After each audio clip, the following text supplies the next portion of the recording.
Good morning and welcome to another session of What's Next in our series. I am your host today, State Program Manager Annalisa Sawyers, and I am so pleased to have with me today Miss Tamika Stevens from BGE, Baltimore Gas and Electric, and she's going to be talking with us a little bit about her career and what she does. So Tamika, thank you so much for joining us. How are you today? I'm good. You're welcome. Thank you for having me. I appreciate it. Awesome. Awesome. Before we get started, just a little bit, Tamika is one of our what I call super volunteers. She has volunteered in some of our classrooms with our Maryland Scholar Speakers Bureau program. She's a phenomenal speaker, and we're just honored to have her today. So again, thank you. I won't hold you long today. I know that you're busy, but we're really excited to have you here and talk to us about careers in utility services, because I know it's something that a lot of people don't necessarily think of in terms of careers, but I'm so excited to hear the information that you're going to share with us about what you do and about the company you work for. So let's go ahead and get started. All right. Okay. So again, I said you work for BGE. So what exactly is BGE? BGE is Baltimore Gas and Electric. Everyone knows they service your gas and your electric. What you may not know is we were the first to implement gas services in the nation. So underneath the customer service that we provide, it's commitment, it's stability, longevity. This is a great example of a leader in the utility industry. Awesome. Yeah, that was news to me. I had no idea. So, like you said, the fact that you guys were the first to provide this type of service speaks volumes to the importance of what you do, and again, the longevity and the stability that working for BGE, I'm sure, affords you. So, what exactly do you do in your job? Well, my title is a relay technician. I work in the relay control department. So you see the transmission lines, towers on the highways, you see the distribution lines in the neighborhood. What it does, they all go to a substation and it goes through a protection system. In relay, we test the protection system, make sure it tests properly and will work properly. So in the event there is a fault, it protects the rest of the system because they're all in some way, shape, or form all combined. Okay. So I'm looking kind of in your environment. So you're actually in the office right now, or you're actually at your job. You're not at home like many of us are right now. That's correct. So from what it sounds like, your job kind of you kind of maintain and make sure that everything stays running. Like, do you ever have to go outside of the office, like actually into the field or anything like that? Yes, we're still in the field. We're still going day to day. We go out, we test, make sure that everything's working appropriately. We still try to implement the social distancing. We have our masks that we keep on now. This is a part of our PPA, along with our safety glasses, our hard hat, our FR clothing. But it never stopped. So we want to ensure everyone has power to go ahead and continue to work and do what they need to do. We want to make sure we continue to supply electric and gas to our customers. And we thank you for that, because I'm sure, like myself and many others that again are working at home, that's vitally important. I mean, aside from the fact of when major storms come through and threaten power and gas, this is something that's like vitally important and necessary for day to day existence. So thank you for what you do. How did you get into the utility industry? I got, okay, a little personal. Sure. I was a stay-at-home mom and wife. I was going through a divorce and I needed to figure out how to generate income as soon as possible for me and my children. So I went to school. They said to pick up a trade. And the only one I was familiar with was electrical. So I ended up getting 2 associate degrees in the electrical field. And I started looking around, not really knowing what utility industry meant, but applied for a trainee position here at Baltimore Gas and Electric, and I got the job. Wow. So, okay, you said you didn't really start out looking at this, and you went to trade school. Is this something that a person that may be interested in utility services that's the path that they would need to take to go to vocational school or a trade school as opposed to um, a traditional 4-year college? Yeah, what is that would help just to know the theory of electricity, how it works. But what is generally required is a high school diploma. So it's it would help in the long run when you're getting an interview and they see that you have some knowledge, I feel, but it's not an actual requirement. Um, I think that this is one of the trades where it's still a career move. These days, when you hear career, you think doctor, lawyer, dentist, Um, this is still a career path that you can take where you can support your family. But in some departments, it's very hard work, whether it's mental or physical. Um, but it's one of the few jobs that I'm aware of where out of high school you can get hired on. And there are programs in place with BG&E that once they complete high school, they can apply for a position, and they have been getting hired on. Wow. Okay, I want to kind of put a pause on that for a second because you just mentioned something. You said in other departments. So when you work for BG&E, it's not necessarily just field positions. There are other positions that are available within BGE. Yes, there are. So the field positions, you'll see your hands-on servicing the material, the equipment. But they do have internships in the engineering department. And I'm not sure about the other ones, but just working in transmission substation, you see a lot of interns come in, work as engineers over the summer, and eventually get hired on. Wow. So that kind of like leg in and kind of coming in and learning kind of leads or opens a door for a career with BG&E, whether it's in a field type of position or whether it's kind of on that more administrative or corporate side, it seems like. Yes. Cool, cool. All right. Here's the uncomfortable question. Okay. You're a woman in a predominantly, I'm sure, male dominated industry. hmm What are some challenges that you face, or what does that look like for you on a day to day? So my top three, the equipment, the work itself. I didn't grow up in a construction family. I was raised uh, be a wife, be a mom. Get a little bit of education. So seeing the equipment, seeing where it's located, and being in that environment, it's mentally jaw dropping. Like this is what's been going on, and I never knew. Wow. So the challenge is to get over it because sometimes it can be overwhelming when something is new. It's a new challenge, and then you question, do I really want to do this? That is something that I have been challenged with a couple of times.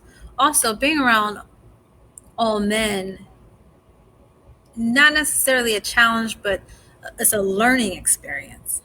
I know my father, Mm. so that's the man I see. But when you come and you work and you see so many different personalities, it was an opportunity for me to really get to know outside of my comfort zone.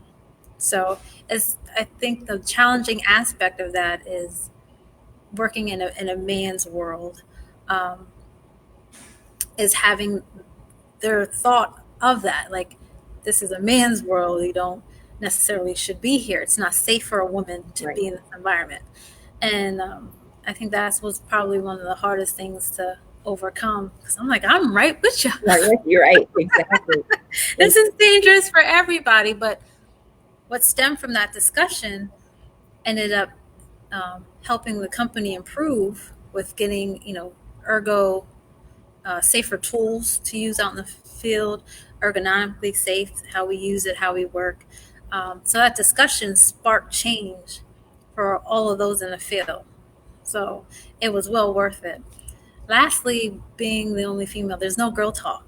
There's no don't try it because Right. it's a foreign language. Men are from Mars, women are from Venus. Yeah, but other than that, I wouldn't have changed this decision.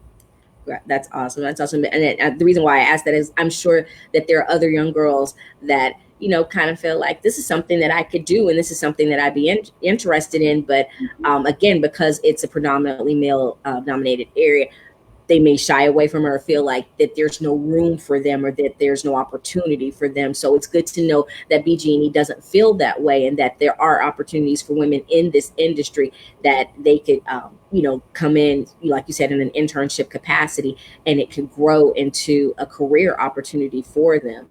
So Mhm. what are some tips that you would suggest for someone or a student that's interested, outside of the internship opportunity? Is there anything else that you can think of that would help them to kind of have like a leg up or some insight on how to get into the industry?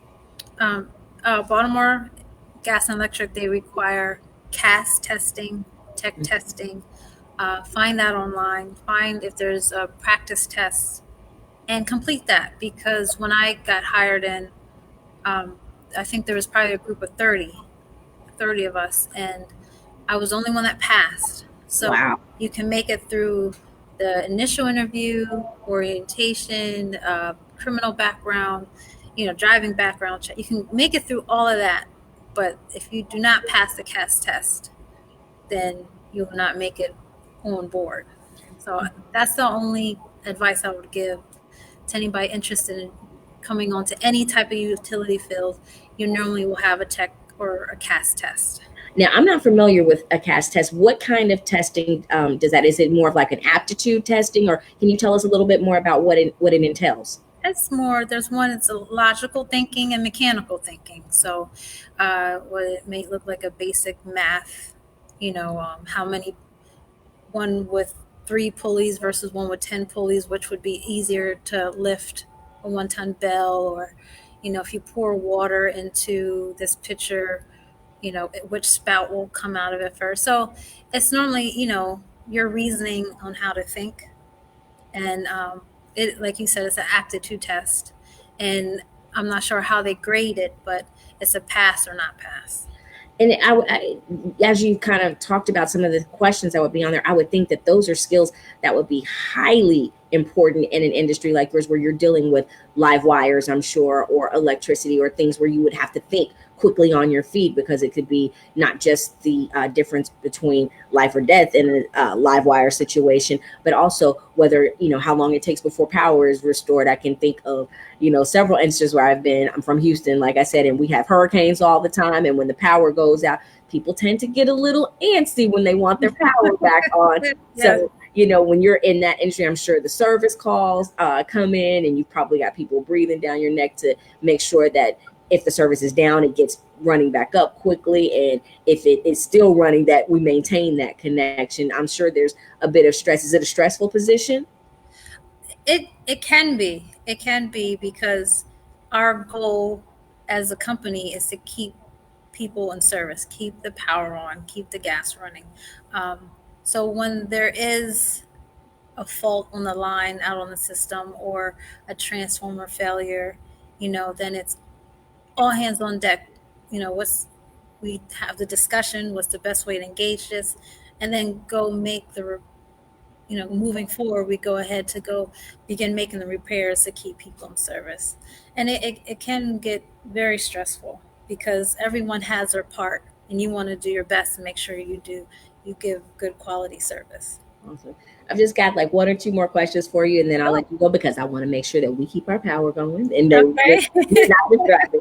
So, one question I want to ask, and it kind of, I guess, relates back to that CAS testing. So, you talked about the component, a little bit of the components of that testing. So, for someone that's in high school that may be interested in this type of career, what types of subjects should they really be focusing on, or making sure that they're kind of working hard to maintain good aptitude in school? So is math really important? Is science really important? What are some things that they should be focusing on? Yes. So BGE is quite involved with the STEM program. Um, the science, I think science, technology, engineering, and mathematics. And we use all of that. I use math every day. I use vectoring, and even I came from a different department, underground lines, just your basic adding, mixed numbers, fractions, Oh, learning to use a ruler. It Now I'm working with sine waves, all of that you learn from your algebra, solving equations throughout high school, you're going to use it in some way, shape, or form Wow. if you're out here in the field. Wow. Okay. Good deal. That's really good to know. I've got just one last question for you, and I promise you, Sure. I'll let you go. I'll let you go. So, lastly, you're in this industry, you're in this role, like you just said, you came from another position. Is there a next step for you or for someone that's interested and says, okay, being, a relay tech sounds good, but, I'm thinking, where do I go or where can I go from there? What is a natural step of progression, if there is one, in your field? They are. They're always, people are always getting promoted from within. So there's a never ending adventure where you want to go. And it's not just, okay, I'm in relay, I have to stick with relay or I have to stick with transmission substation. Um, each progressive step, and when you get into leadership or maybe take on, manage projects in different departments, um, they do require certain qualifications for you to get hired onto. And if you have it, great. That gives you a better opportunity. But there, you can go anywhere. I don't want to make it seem like I'm exaggerating. You Right. literally can get into any field at Baltimore Gas and Electric. Well, maybe not nursing, Right. or but from um, mechanics, you know, engineering.